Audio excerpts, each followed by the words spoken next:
Perkenalkan, nama saya Alfiola Amalia Rahman. Saya sebagai pemateri pertama, saya akan menjelaskan macam-macam akhlak terpuji. Akhlak terpuji. A. Pengertian akhlak terpuji. Akhlak terpuji adalah sikap, perilaku, dan perbuatan yang mendatangkan manfaat dan kebaikan kepada diri sendiri dan makhluk lainnya. B. Macam-macam akhlak terpuji. A. Akhlak kepada Allah Subhanahu wa taala.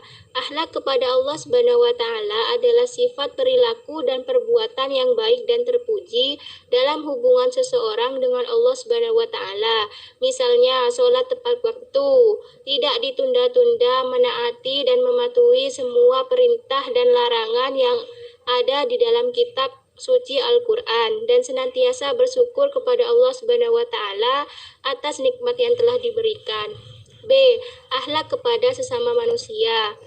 Akhlak kepada sesama manusia adalah semua sifat perilaku seseorang yang baik dalam hubungannya dengan manusia lainnya. Misalnya, berbuat baik kepada orang tua, menghormati guru, dan menghormati tetangga dan tamu. C. Akhlak kepada hewan dan lingkungan sekitar. Akhlak kepada hewan adalah sikap tidak kasar kepada hewan, karena hewan juga memiliki perasaan. Misalnya, merawatnya dengan baik, memberi makan dan minum dengan baik, memberikan perilaku dengan baik. Akhlak kepada lingkungan adalah sikap dan memberikan keserasian, keberlangsungan ekosistem di alam sekitar, sehingga terciptanya lingkungan yang bersahabat, misalnya memelihara dan menjaga agar tetap bersih dan sehat, menghindari pekerjaan yang menimbulkan kerusakan alam.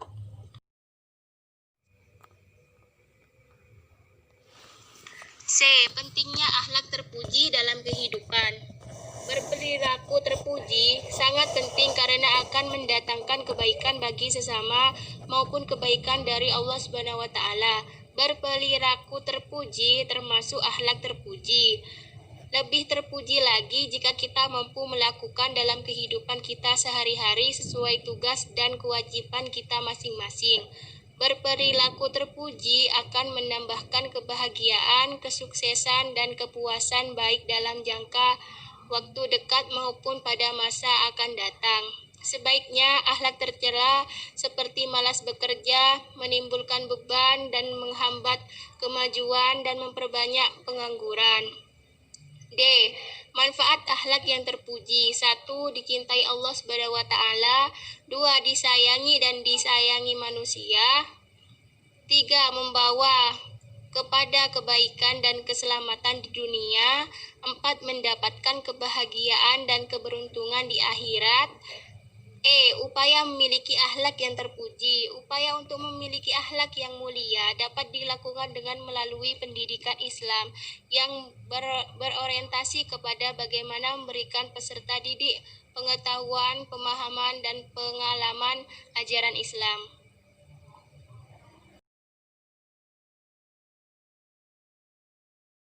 Akhlak tercela.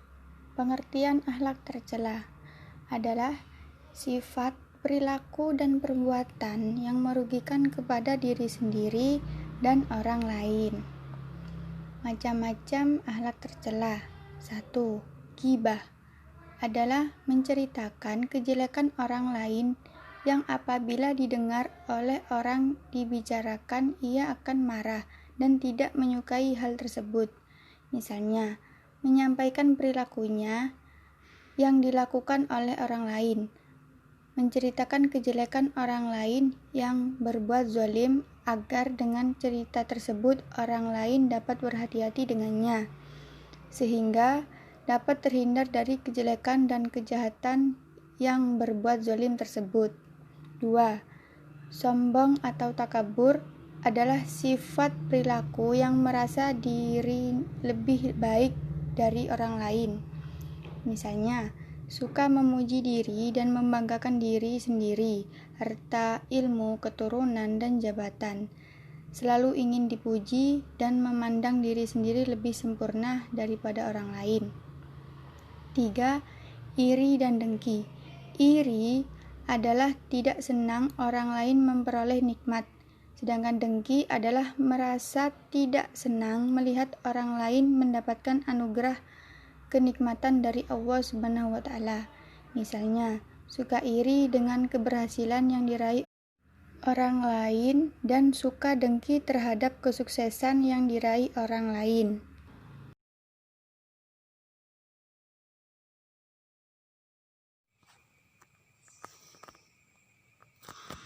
4.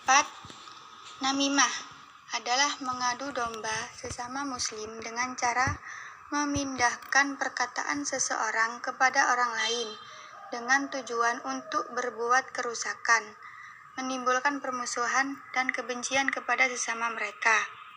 Misalnya, suka menjadi provokator, suka membicarakan orang lain dan menfitnahnya, dan menjadikan orang munafik atau bermuka dua. 5. Dusta dan sumpah palsu. Kedustaan adalah menyampaikan suatu hal yang bertentangan dengan kenyataan.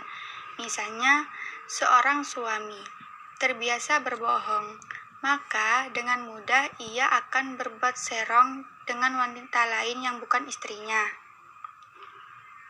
Kerugian seseorang memiliki akhlak tercela. 1. Dimurkai dan dibenci oleh Allah Subhanahu wa taala. 2. Dibenci dan dijauhi oleh manusia. 3. Mendapatkan penderitaan dan kehinaan dunia akhirat. Upaya menghindari akhlak tercela. 1. Mengengkang atau mengendalikan hawa nafsu diri sendiri. 2. Waspada dan berlindung diri kepada Allah Subhanahu wa taala dari godaan syaitan yang terkutuk.